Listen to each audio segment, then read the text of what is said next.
हम लोग कर रहे हैं इन दिनों यूटिलिटी एनालिसिस। यूटिलिटी का मतलब क्या हुआ? Power of satisfaction. कोई भी कमोडिटी आप जब कंज्यूम करते हैं तो एक rational consumer consumes any commodity with a diminishing marginal utility. मतलब क्या होता है, जैसे जैसे आप एक कमोडिटी को कंज्यूम करते हो तो उससे मिलने वाला जो सेटिस्फैक्शन है दैट डिक्रीजेस। ठीक है, तो हम लोगों ने यही कहा कि Gossen's first law of psychological consumption, कि गॉसेंस का जो first psychological law of consumption है वो यही कहता है कि एज अ कंज्यूमर और as a person consumes same commodity again and again, तो उससे मिलने वाला सेटिस्फैक्शन, उस कंज्यूमर को, उस पर्सन को होने वाला सेटिस्फैक्शन कम होता चला जाता है। ये बहुत ही नेचुरल है। ठीक है, तो इसमें उन्होंने हमें दो बातें बोली गई हैं। इसमें एक हमने बात की टोटल यूटिलिटी की और एक हमने बात की थी मार्जिनल यूटिलिटी की। तो हमने ये कहा कि यूटिलिटी जो है that is different place to place, person to person, time to time, it changes. हर एक के लिए यूटिलिटी अलग होती है, हर समय के हिसाब से, उसके यूसेज के हिसाब से उससे मिलने वाला सेटिस्फैक्शन अलग होता है। ठीक है ना, जैसे कि गर्मियों में आइसक्रीम से मिलने वाला सेटिस्फैक्शन अलग होगा और विंटर्स में अलग होगा। फ्रिज के पानी का, ठंडे पानी का सेटिस्फैक्शन विंटर्स में आपको नहीं देगा वो सेटिस्फैक्शन, उसमें गर्म पानी जो सेटिस्फैक्शन देगा। अभी इतनी समर्स है, इस समय पे अगर हम वो गर्म पानी पिएंगे तो हमसे पिया ही नहीं जाएगा, हम जल जाएंगे, तो हमें उसमें फ्रिज का या घड़े का ठंडा पानी चाहिए। तो बात क्या है कि जो भी सेटिस्फैक्शन है, जो भी यूटिलिटी है that is different from person to person, place to place. तो हम इसमें दो कॉन्सेप्ट्स पढ़ते हैं, एक कॉन्सेप्ट है टोटल यूटिलिटी, एक है marginal utility.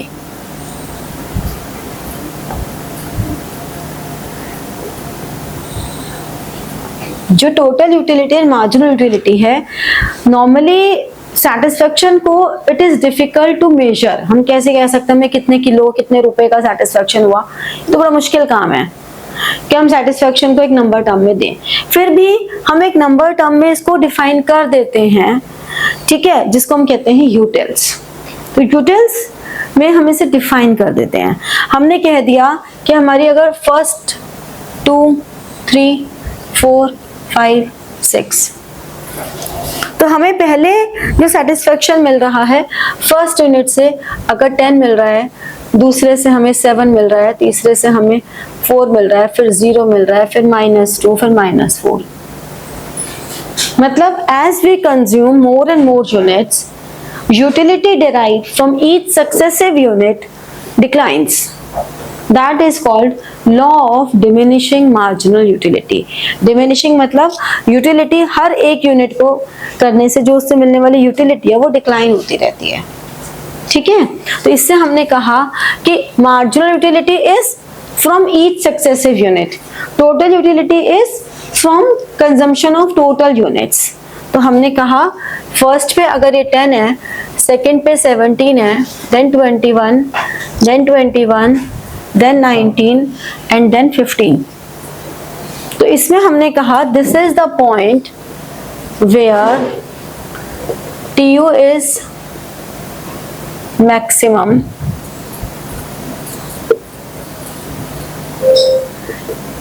MU is 0, where TU is maximum, MU is 0। ठीक है, so this is the point where we called point of satiety।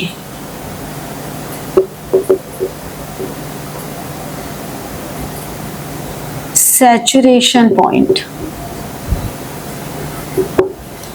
ठीक है, अगर मैं इसको डायग्रामेटिकली बनाऊं,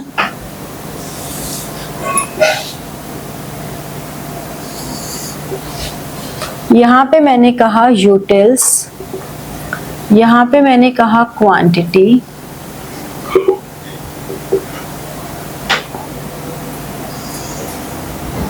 ये टोटल यूटिलिटी, जहाँ ये मैक्सिमम है वहां से मैंने एक लाइन ड्रॉ की और फिर इस लाइन से इसको टच किया, दिस इज मार्जिनल यूटिलिटी। तो हमने कहा ये जो ए पॉइंट है ये हमारा एच है, ये हमारा एस है। तो point A is the initial point, point A is the initial point where TU is equal to MU। First पे 0 है ना, यानी कि first unit, at first unit TU is equal to MU।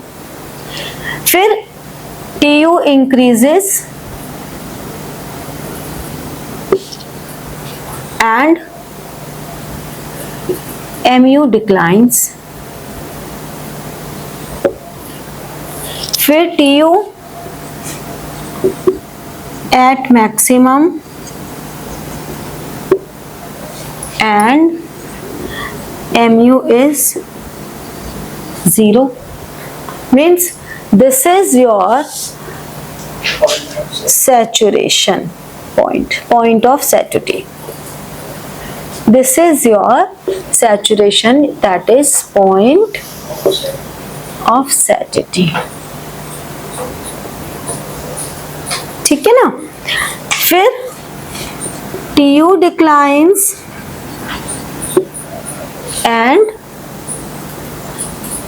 MU is negative।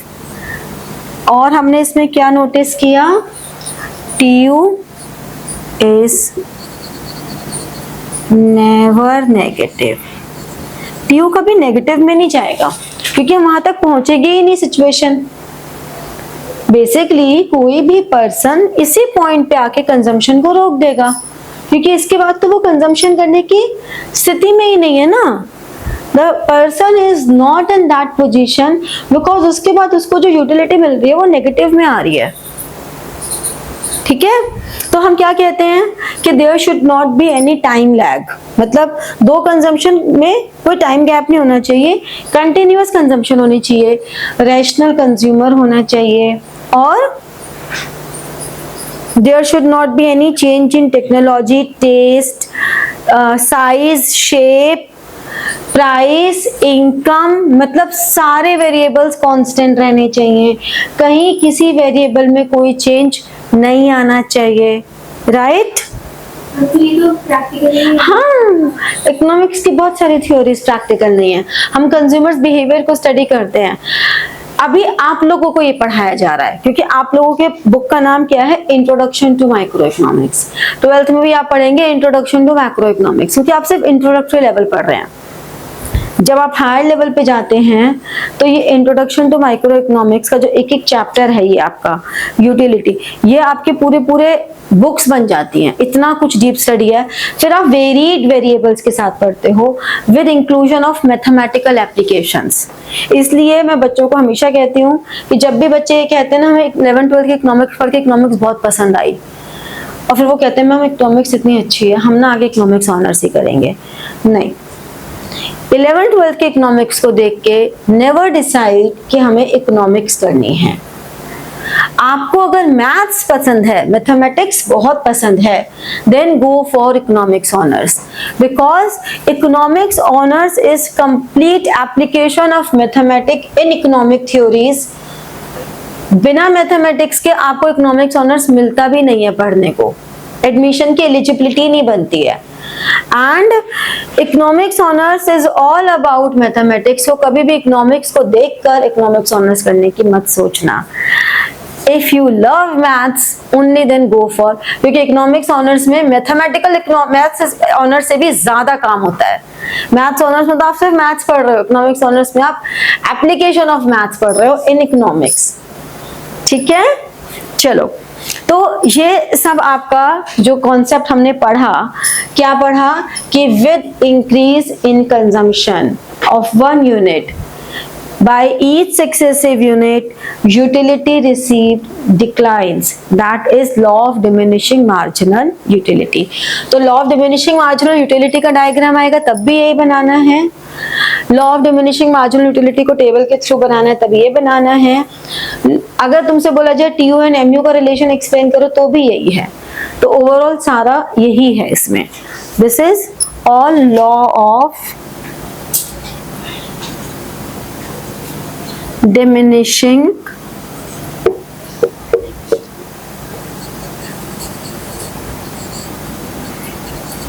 Marginal utility. ठीक है, समझ में आया?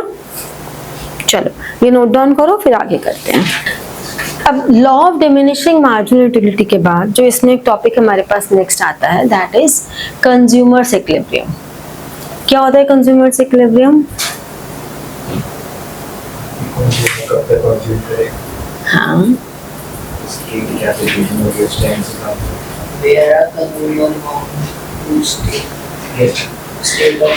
हाँ, consumers equilibrium is a state of rest.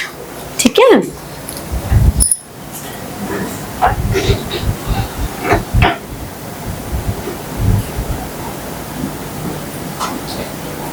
ये जो कंज्यूमर्स इक्विलिब्रियम है, this is a state of rest. मतलब एक ऐसी situation where consumer wants to stay। Consumer उसी सिचुएशन में रहना चाहता है। Consumer is getting maximum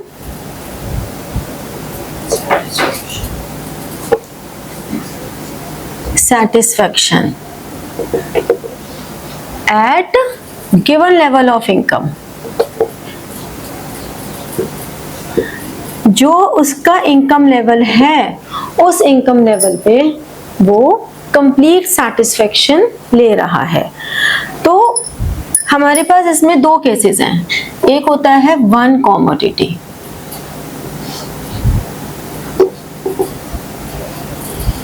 one commodity case, एक होता है टू कमोडिटी केस।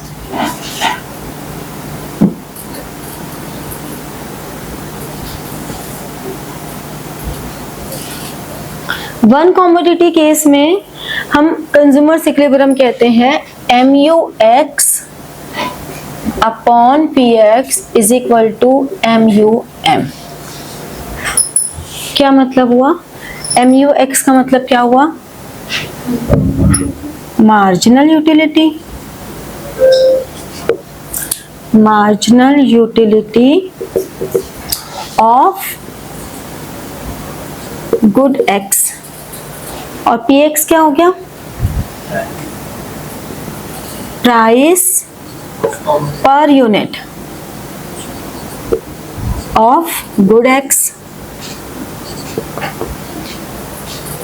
और MUM क्या हो गया?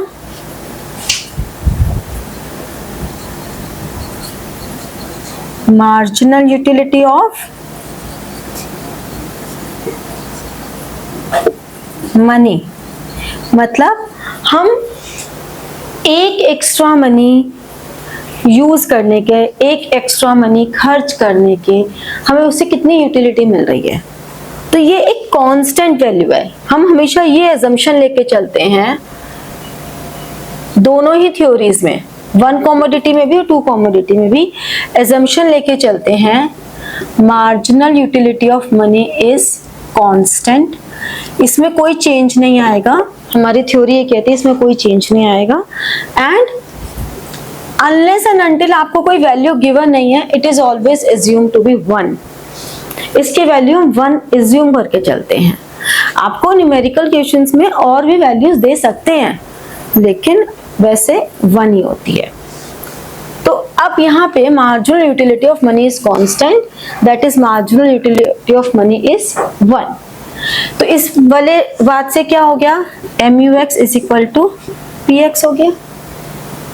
अगर ये वन है तो यानी कि this two should be equal, ये दोनों इक्वल होंगे तो हम कहेंगे कि हाँ ठीक है मार्जिनल यूटिलिटी, अगर प्राइस के इक्वल है। अगर marginal utility is more then price of X तब क्या होगा? अगर आपको यूटिलिटी ज्यादा मिल रही है, कंज्यूमर क्या करेगा? कंजम्पशन को बढ़ाएगा या घटाएगा, इंक्रीज करेगा डिक्रीज करेगा, इंक्रीज करेगा, क्योंकि उसको तो जितना वो पैसा खर्च कर रहा है उससे ज्यादा सेटिस्फेक्शन मिल रहा है ना, यूटिलिटी मिल रही है। तो consumer tend to increase consumption. अगर MUX is less than PX तो decrease consumption tend to decrease. ठीक है ना, ये समझ में आया। तो कंज्यूमर इक्विलिब्रियम कहां पर होगा, where marginal utility of commodity X is equal to price of that particular commodity। Clear हुआ, ये सिचुएशन क्लियर हुई, पक्का हुई। अब टू कमोडिटी पे क्या आ जाते हैं, इसे हम कहते हैं गॉसेंस सेकंड। वो फर्स्ट था ना, psychological law of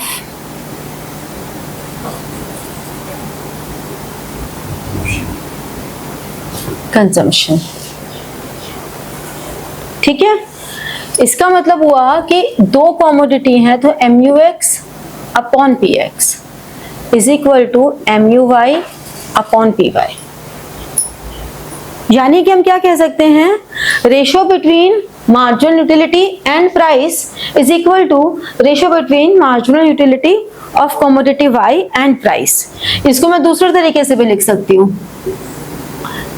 MUX upon MUY PX upon PY means ratio between utilities of two commodities, ratio between marginal utilities of two commodities is equal to ratio between price per unit of two commodities।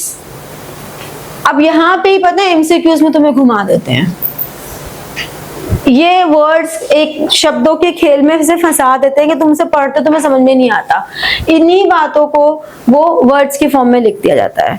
और ये ध्यान रखना, आगे 12th के बाद भी जब CUET का पेपर दे रहे हो तब माइक्रो इकोनॉमिक्स ही आ रही है। ठीक है, स्टैटिस्टिक्स नहीं आती। 12th में भी तुम्हारी दो बुक्स हैं, एक मैक्रो इकोनॉमिक्स एक इंडियन इकोनॉमिक्स, तो उसमें से इंडियन इकोनॉमिक्स नहीं आती। तो जब CUET का एग्जाम देने जाते हो, यानी कि पूरा MCQ बेस्ड पेपर हो रहा है, तब आपकी माइक्रो आ रही है 11th की और मैक्रो आ रही है 12th की, स्टैट्स नहीं होती। अब होता क्या है, जितने भी अभी भी पेपर हुए हैं या होते चले आ रहे हैं पिछले 3-4 सालों से, सब में एक ही बात कॉमन आ रही है कि अगर पेपर कोई कहता है ना CUET का पेपर कैसा है, अरे बहुत आसान है, टफ कौन सा है, इकोनॉमिक्स का। कॉमर्स वालों का बता रही हूँ मैं, कि कॉमर्स वाले बच्चे यही बोलते हैं, अकाउंट्स का हो जाता है मैनेज, BST का मैनेज हो जाता है, मैनेज कौन सा नहीं होता, इकोनॉमिक्स का। उसका कारण है, और कारण ये है कि जितने भी ये फॉर्मूले हैं उन सारे फॉर्मूलों को वो वर्ड्स की फॉर्म में डाल देते हैं। अब वो पढ़ने में हम लोग क्योंकि न्यूमेरिकल करते आए हैं, अब सोचो न्यूमेरिकल जो हम कर रहे हैं उसी को अगर वर्ड्स की फॉर्म में लिख दें तो कितना कंफ्यूजिंग सा हो सकता है, अगर हमारा कॉन्सेप्ट स्ट्रॉन्ग नहीं है तो। इसीलिए अपने कॉन्सेप्ट्स को बहुत स्ट्रॉन्ग रखना है। ठीक है, तो ये हमारा टू कमोडिटी केस हो गया। क्लियर हुआ, समझ में आया? तो ये हमारा कंज्यूमर इक्विलिब्रियम की कंडीशंस हैं, इन्हें हम कहते हैं कंडीशंस। ये कंडीशन है वन कमोडिटी केस की और ये कंडीशन है टू कमोडिटी केस की, ये कंडीशंस हैं। तो अगर आपसे बोला जाए right conditions for consumer equilibrium, तो आप ये कंडीशन लिखेंगे, ये कंडीशन है। समझ में आई बात? क्लियर हुआ? लिखो, फिर इसको हम डायग्राम एंड टेबल के थ्रू करते हैं।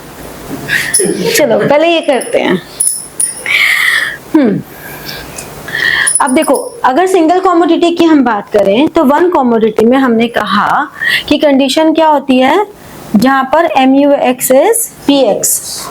तो अगर हमें ये क्वांटिटी दी हुई है, ये MUX है, PX इज फिक्स्ड कि 5 रुपीज है, तो MUX एंड PX कहां पे बराबर है? MUM की तो बात ही नहीं कर रहे ना, वो तो वन ही है।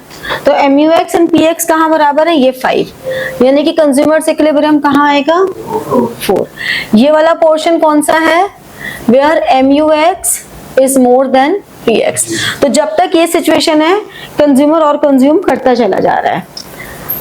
ये सिचुएशन क्या है, MUX is less than PX, तो कंज्यूमर कभी भी यहाँ पे नहीं आना चाहेगा, वो यहीं पे आके रुक जाएगा, ठीक है ना। तो ये कंज्यूमर का इक्विलिब्रियम पॉइंट हो गया। तो न्यूमेरिकल्स में, MCQs में जब पूछा जाए इक्विलिब्रियम पॉइंट तो इस तरह से बनाना है। टेबल खुद से फ्रेम करनी सीखो, क्योंकि आप लर्न नहीं कर सकते हो टेबल्स को। तो टेबल्स को खुद से कैसे फ्रेम करोगे कि आपने MUX बना लिया और उसमें से कोई एक वैल्यू लेकर उसको PX एज्यूम कर लिया, ठीक है। आपको पहले से लिखनी होती है कि assume price of the commodity is, छोड़ दिया ब्लैंक, और फिर ये टेबल बना ली और फिर इसके एक वैल्यू ऊपर लिख दी। दिस इज द ट्रिक, कोई रूल नहीं है, कोई थ्योरी नहीं है, मैं तुम्हें ट्रिक बता रही हूँ कि इस ट्रिक से तुम टेबल को बना सकते हो खुद से। तुम्हें टेबल्स लर्न करने की जरूरत नहीं है, बिकॉज माइक्रो में बहुत टेबल्स होती हैं। अगर लर्न करने बैठोगे तो कैसे, तो तुम्हें ट्रिक पता होनी चाहिए ना कि हम टेबल कैसे बनाएं, टेबल बनाना आना चाहिए, ठीक है। जैसे 2 कमोडिटी है, 2 कमोडिटी में जो भी हम बनाएंगे, हमने 2 प्राइस एज्यूम कर लिया, price of X is 4, price of X is 5, कुछ भी एज्यूम कर लिया, 1 and 2 कर लिया, 2 and 3 कर लिया, 10 and 20, व्हाटएवर। बस ध्यान क्या रखना है कि जो तुमने प्राइस ऑफ X लिया है, MUX उसी के मल्टीपल में लेना, 4 के मल्टीपल में लेना। अरे पॉइंट डेसिमल में 1.5 आ जाएगा। ऐसे ही MUY जो लोगे वो Y के मल्टीपल में ले लेना, ठीक है ना, उससे तुमको इजी हो जाएगा, वरना फिर तुम्हें दिक्कत आएगी। और मल्टीपल में लेते समय ये जरूर ध्यान रखना कि कोई एक आंसर जब हम MUX upon PX and MUY upon PY करेंगे तो कोई वैल्यू ऐसी होनी चाहिए जो दोनों टेबल्स में कॉमन आए। जैसे कि अब मैंने यहाँ पे लिया MUX अपॉन PX, तो 5, 3, 2, 1.5, 0, -1। जब मैंने यहाँ लिया MUY अपॉन PY, तो 6, 4, 3, 1, 0। तो मेरे पास कुछ तो कॉमन वैल्यूज आ रही है ना, जैसे कि ये 3 और ये 3 कॉमन आ गया, ठीक है ना।